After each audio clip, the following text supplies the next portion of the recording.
हमारे ब्रज में ताज बेगम आई।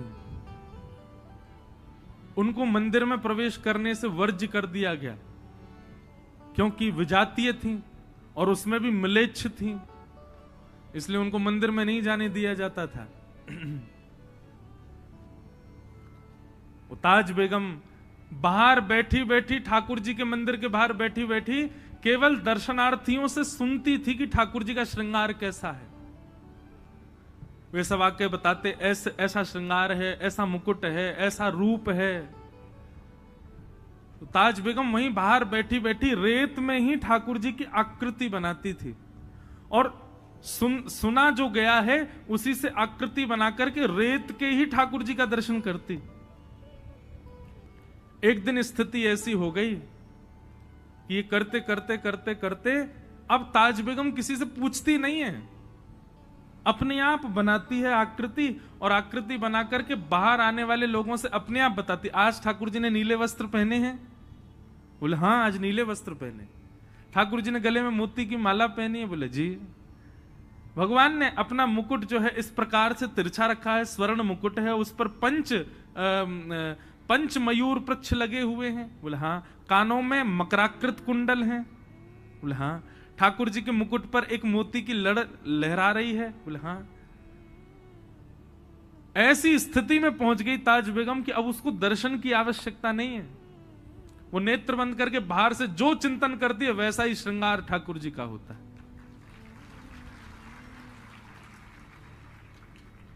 सुनो दिल जानी मेरे दिल की कहानी, ताज बेगम गाती है। सुनो दिल जानी मेरे दिल की कहानी, तेरे हाथ हूँ बिकानी, तेरे हाथ हूँ बिकानी, बदनाम भी सहूंगी, सुनो दिल जानी। ऐसे ऐसे भक्तों की लीलाएं हैं।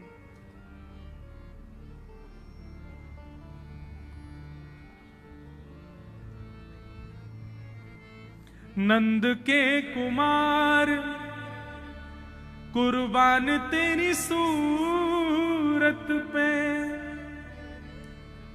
हूं तो मुसलमानी हिंदुआनी हूं रहूंगी, सुनो दिल जानी मेरे दिल की कहानी, तेरे हाथ हूँ बिकानी, तेरे हाथ हूँ बिकानी, बदनाम भी सहूंगी, सुनो दिल जानी।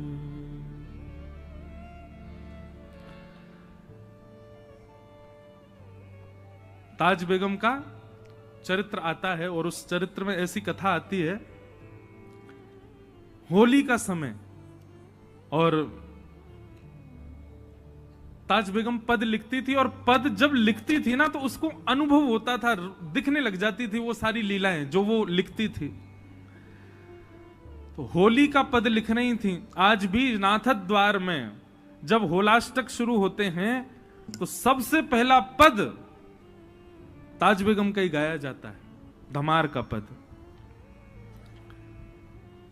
बहोरी ढप बाजे आज पद का प्रारंभ है। मुझे पूरा तो याद नहीं और वो गवेगा भी नहीं क्योंकि बड़ा कठिन है, लेकिन उस पद की खास बात यह है कि उस पद के अंत में ताज बेगम जब पद लिख रही थी तो पूरे पद में उनको सब दिखाई दे गए, सब ब्रजवासी दिख गए, गोपियां दिख गई, ग्वाल बाल दिख गए, गैया दिख गई, बछड़ा बछिया दिख गए, यमुना जी वृंदावन तट दिख गया, ठाकुर जी नहीं दिखे।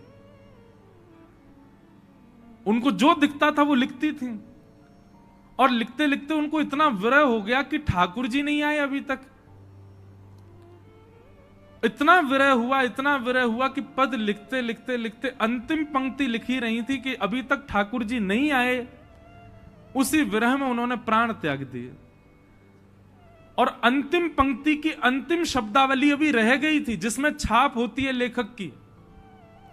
जैसे सूरदास जी के पद आप गाओ तो सूरदास जी के पद में अंत में सूरदास कारी कामर पे चढ़े ना दूज और रंग, ऐसे छाप होती है। कुम्मन दास जी का पद गाओ तो कुम्मन दास जी का नाम आता है, तुलसीदास जी के कोई पंक्ति गाओ तो तुलसीदास जी का नाम। ऐसे ही ताज बेगम की छाप आनी थी, वो छाप वाली पंक्ति लिखनी थी ताज बेगम को, लेकिन तभी उनके प्राण निकल गए, प्राण त्याग दिए। ठाकुर जी नहीं आए पद में।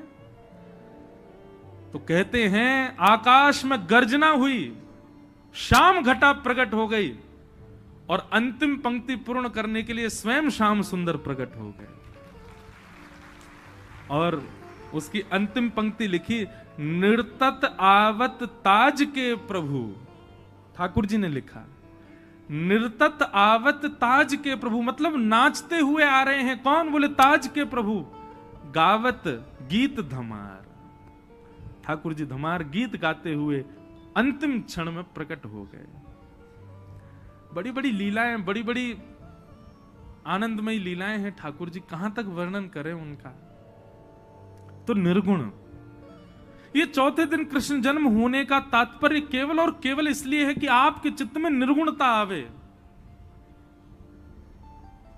अगर 3 दिन के क्रम में निर्गुण नहीं हुए हैं तो क्षमा कीजिए, अब ये वाला क्रम तो चला गया, अब अगली कथा में प्रयास करना कि 3 दिन में निर्गुण बनो।